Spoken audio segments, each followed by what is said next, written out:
All right.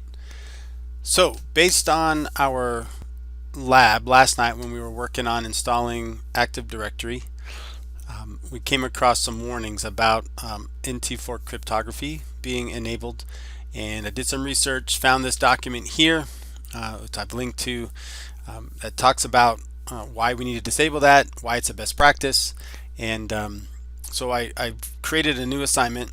I think it's going to take about 30 minutes total to get the assignment done completely, but I wanted to, walk you through the first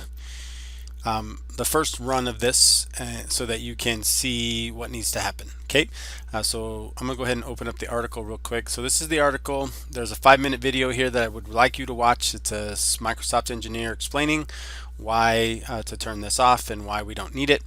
And then eventually you're going to get down to where you will do we're gonna set these policies in the default domain controllers policy. So this is a policy that will control all domain controllers going forward. So I'd rather do this change here, so that if we add domain controllers or subtract them or whatever, then this policy is applied across the board.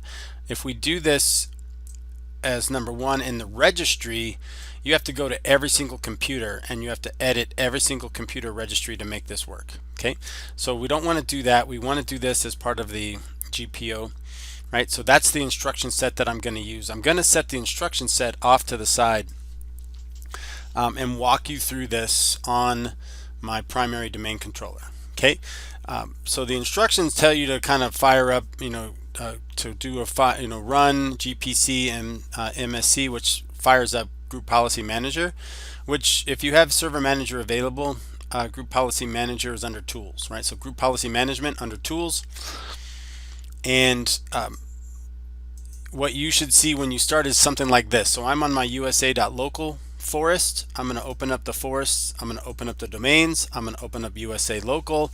I'm going to open up domain controllers, and I see default domain controller policy. So this is the group policy that's applied to all domain controllers. So anything we set here gets applied to the domain controllers.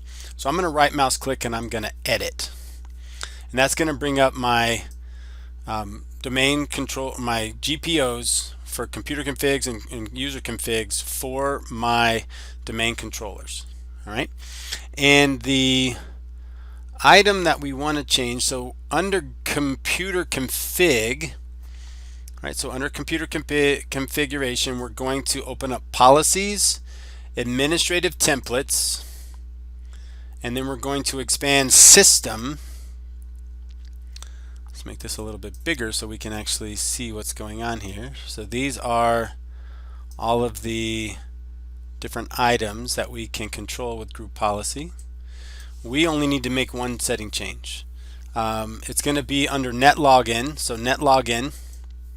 So if I click on net login, and then you can see this allow cryptography algorithms compatible with Windows NT. It says not configured, which is weird because it said it was an issue. We're going to go ahead and disable this. Okay. So we're going to disable that. We're going to click apply. We're going to click OK. And now that policy has been set. So the next time that the group policy gets refreshed for the domain controllers in my USA network or USA.local domain, then that policy will be applied. Okay. So we'll go through that real fast again. All right. So edit. And then we're going to go to policies. We're going to go to administrative templates. We're going to go to system. On system, we're going to scroll down to net login. We're going to click on net login. And then we're going to double click on allow cryptography algorithms compatible with Windows NT4. We're going to disable that policy. Okay. And we're going to click OK. For your assignment, make sure that you take a screenshot with this, right, where I can see that you've disabled allow cryptography compatible with Windows NT4. All right, and that's it. That's all that we have to do, and you've got to do that on each domain, right? You only have to do it on one domain controller, per domain. But you've got to do it on all 4 domains. So your USA.local, your child.usa.local, your foreign-country.local, and your child.foreign-country.local. Just make sure you do it on all 4 of those, and you'll be in good shape. All right, thanks.